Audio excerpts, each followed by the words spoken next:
Kryeri i prokurorisë së posaçme Artil Ndumani thotë se ka pasur kërcënime nga krimi organizuar për disa prokurorë dhe agjentë të Byros Kombëtare të Hetimit. Deklaratat ai bërë në raportimin e tij në Këshillin e Lartë të Prokurorisë, kushtoi se policia e shtetit ka bërë një punë të mirë për marrjen e masave për ruajtjen e prokurorëve në rastet ku kërcënohen. Ai tha gjithashtu se ka një ulje të referimeve nga institucionet publike në SPAK, që sipas tij kjo nuk tregon uljen e besueshmërisë së këtij institucioni. Korniza ligjore e pavarësisht të plot nga presioni i jashtëm, institucioni është ndeshur her pas here në sulmet politike mediatike. Ne nuk kemi ndikuar nga këto sulme, sa i takon adresimit, i vetmi institucion që ka reaguar dhe që ju falenderova ishte KLP-ja.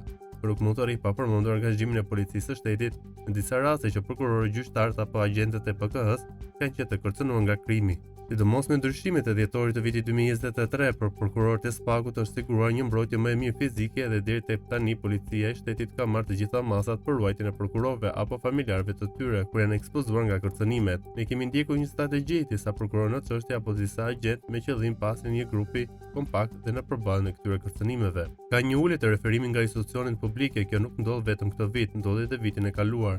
Nuk është ose ulje të besueshmërisë, ne vendosim në raport të bëjmë thirrje institucioneve për referime, pasi jemi të gatshëm për bashkëpunim, po shpreh Ndumani në fjalën e tij.